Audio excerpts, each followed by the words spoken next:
आज हम लोग को सबसे पहले पढ़ना है कि उपसर्ग किसे कहते हैं। यह वीडियो कक्षा 10 और 12 सभी बच्चों के लिए उपयोगी है। देखते सबसे पहले उपसर्ग किसे कहते हैं। उपसर्ग ऐसे शब्द होते हैं जो किसी शब्द के पहले लगते हैं, किसी शब्द के पहले लगते हैं तो इसे उपसर्ग कहते हैं। जैसे देखते हैं परिवार, परिवार परिवार में होता है परिधनवार, परिधनवार इसी को लोग बोलते हैं परिवार। जो किसी शब्द के पहले लगते हैं तो उसे उपसर्ग कहते हैं। आज नंबर 2 देखते हैं प्रत्यय किसे कहते हैं। तो प्रत्यय ऐसे शब्द होते हैं जो किसी शब्द के पीछे लगते हैं, जो किसी शब्द के पीछे लगते हैं तो इसे प्रत्यय कहते हैं। जैसे देखते हैं लिखाई, लिखाई लिखाई जो है इसमें जो आई शब्द आया अर्थात जो किसी शब्द के पीछे लगते हैं तो इसे प्रत्यय कहते हैं। अब देखते हैं प्रत्यय जो होते हैं, जो प्रत्यय होते हैं ये किसी शब्द के पीछे लगकर नए शब्द में परिवर्तित हो जाते हैं तो इसे प्रत्यय कहते हैं। जैसे पन, जैसे पन हो गया तो लड़कापन, पागलपन, ये सभी जो होते हैं प्रत्यय कहलाते हैं। अब आगे देखते हैं कि विलोम शब्द किसे कहते हैं।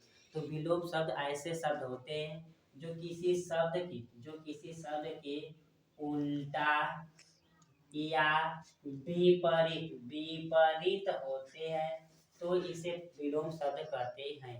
अर्थात ऐसे शब्द जो एक दूसरे से विपरीत होते हैं तो इसे विलोम शब्द कहते हैं।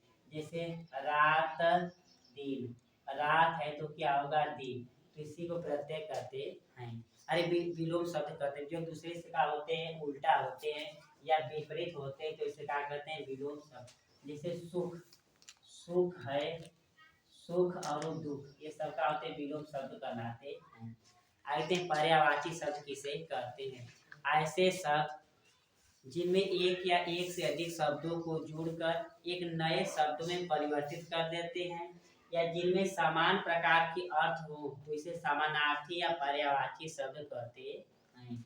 जैसे देखते हैं जैसे नयन, नयन का होता है आँख, चक्षु इत्यादि। मतलब एक शब्द को नए शब्द में परिवर्तित करके समान अर्थ को प्रकट करते हैं तो इसे पर्यायवाची शब्द कहते हैं। आगे तत्सम शब्द किसे कहते हैं। ऐसे शब्द जो हिंदी भाषा से रूपांतरित होकर उत्पन्न हुए हों परंतु ये संस्कृत रूप में परिवर्तित किए जाते हैं या पाए जाते हैं तो इसे तत्सम शब्द कहते हैं। जैसे दुग्ध, जो दुग्ध हो जैसे दुग्ध, जो दुग्ध होता है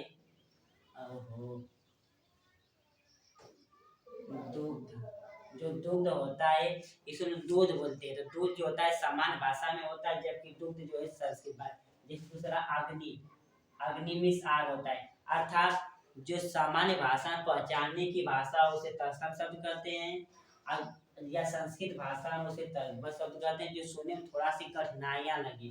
दूसरा तद्भव ऐसे शब्द जो हिंदी भाषा में, जो हिंदी भाषा में या सामान्य भाषा में बोली जाए तो इसे तद्भव शब्द कहते हैं। जैसे अग्नि का होता है आग, अग्नि का आग, आग हम लोग सुनते हैं। दूध का होता है दूध, दूध का होता है दुग्ध या दूध होता है, हम लोग सामान्य भाषा में सुनते हैं तो इसे कहते हैं हम लोग तद्भव शब्द। दूसरा देखते हैं देशज भाषा, ऐसे भाषा जो अपने देश में बोली जाए, ऐसे भाषा जो अपने देश में सामान्य भाषा में बोली जाए तो इसे देशज भाषा कहते हैं। जैसे होता है लोटा, लोटा और लोटिया, लोटिया तो हम लोग अक्सर लोटा सुनते हैं जबकि लोटिया बहुत नॉर्मल भाषा है। अर्थात जो सामान्य भाषा में सुनते हैं उसे देशज भाषा, जो विदेशियों द्वारा बोली जाए उसे क्या कहते हैं विदेशज भाषा। जो विदेशों के द्वारा भाषा बोली जाती है उसे विदेशज भाषा कहते हैं।